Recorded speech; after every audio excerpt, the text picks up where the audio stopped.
Hey, welcome back to another edition of PaynePoints of Interest. I am Sarah Harbuck, and with me is Michael Payne. And today we are going to answer a marketing question from Reddit user Magic Strawberry. They say, I have a fitness club that I have opened and been running for 8 years now. We have finally been making a little profit and have a loyal customer base, which we are very grateful for. However, we have hit a little bit of a standstill since we are no longer growing, profits are beginning to fall, and less new customers are joining, and some are leaving.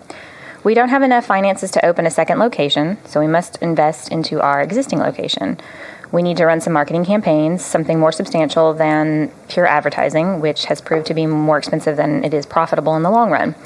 We are looking to hire a good marketing manager, and I would love some advice on what to look for when hiring one and what to ask them. Any advice or ideas to help us grow? Thanks a lot.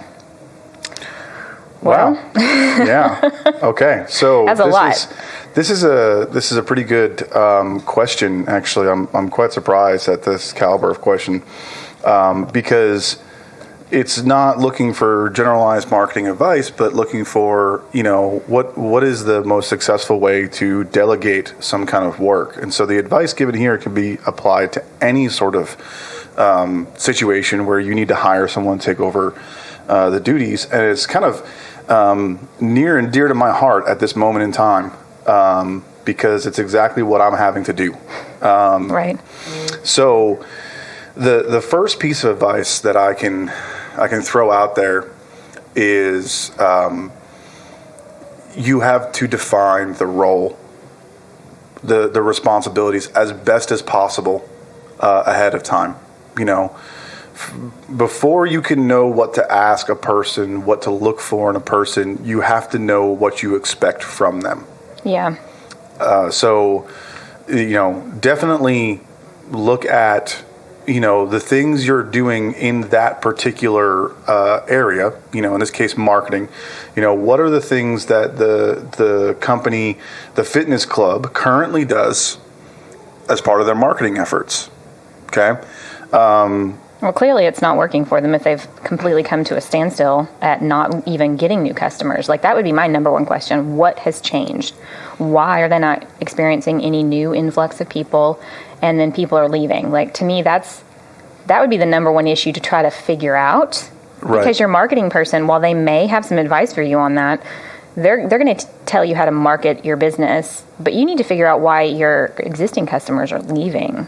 Yeah. Right? Like, I mean, that's a pretty good point. Is if your current marketing plan is not working, and I really kind of wonder if in this case it's not really said here. It kind of is alluded to that they've been relying on their word of mouth customer base, the excitement from them in their first 8 years of operation so far, and now they're looking at doing marketing as a solution to a plateau that they reached, and they reached a plateau. And the thing about if you don't recognize that you hit this plateau, you're going to start backing away from the next level up. You're going to go the opposite direction. So they're looking for someone to come in and tell them what to do marketing wise to solve this. This is not actually necessarily a marketing manager. Okay. Yeah. This is somebody who comes in and goes, here's a plan for you to execute. And I would actually look at that as a project based item. Mm-hmm. To get an idea of what you want to do, and then hire somebody to execute that plan. Right? Yeah. Hire a company to come up with a plan with you, not for you, but with you. Right. And then take that and hire someone to do it. It may very well be that you go, you know what? It's a lot cheaper to hire this company to execute the plan than it is to hire a person. Yeah. Okay? And that may be what you do. Which is a great way to get into it without incurring all the additional work of having to hire and manage people to do this. Right. Well, one of the users asked that Vulture says they've listed a bunch of questions for them to think about, and I thought these were pretty good, and I think our listeners would benefit from hearing them. One of the questions is, what type of marketing have you already done? What value offer have you proposed? What programs does your fitness club offer? What type of audience have you already targeted? And what's the current ROI on ad spend and overall performance? So I think those are good questions to ask yourself in the marketing side of it, for sure, and figure out what you've already done, what hasn't worked for you, obviously, and how to, manage those issues and go forward with something maybe completely different than what you've already done, since it doesn't seem to be yielding the result that they wanted. I wonder if you couldn't, if I were the gym owner, I would probably maybe email out my clients a survey of sorts, anonymous, that they could, send back or drop off next time they came in to work out with no name attached, and just have like an honest, feedback, a list of questions, what is it that's working, what's not, do they need more classes, do they need more trainers, do they need different equipment, what is it that's lacking that people are leaving for, and maybe when they have the answers to those questions, their marketing can be more strategically targeted. Right, exactly. You can't hire someone. It all comes back to that point of you can't hire someone to manage something that doesn't exist. Yeah. And someone else here said that, if you jump ahead and try to do marketing first, you're asking someone to do an impossible task. Yeah. That task is take this product that currently people aren't banging down my door to get and make it sound cool and fresh and sell the sizzle to get more people in the door who will then probably have an experience that doesn't match what they were pitched. Mm-hmm. That is so incredibly true that it really, I'm quite surprised that this particular author has not, responded.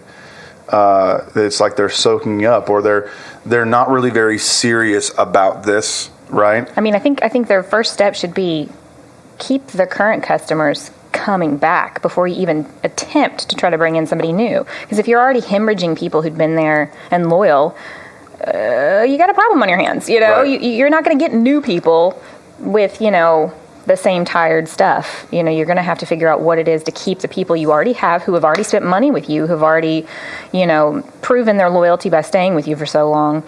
Make them happy, improve for them, then you can work on bringing in new people. I mean, that's my philosophy. Maybe other people would see that differently. And the additional benefit to that is that those people who are your current customers are your most powerful selling tool to begin with. Yeah.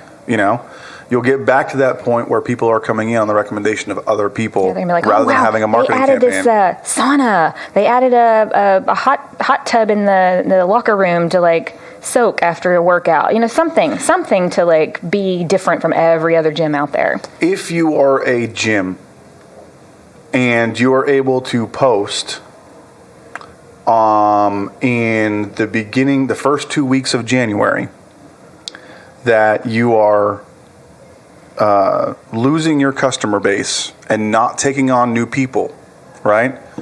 You have a significant problem. Yeah, that's the time of year everybody joins a gym. Exactly. People drop a lot of money to join a gym, especially these customized gyms. So this question was posed a little more than a week ago. Right. So, I agree with you. If you're having to ask this question in January when everybody's like, I got to drop the holiday weight and go start new habits for the new year, and you're losing people and not getting new customers, there's a problem that you don't know yet. Yeah, or there's a bigger problem here, and you're not ready to admit it yet. Right, you're not going to address the real issue. You think marketing's going to help you. So, right.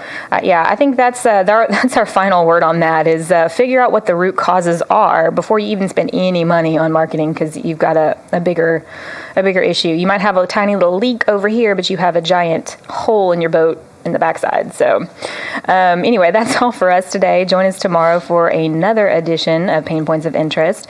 If you have any comments or questions about today's little tidbit, you can find us on our website and email us at PaynePoints.com, Facebook and then LinkedIn at PaynePoints, Instagram at Payne.points, and Twitter at PointsPayne. So catch us tomorrow, guys. We'll see you then.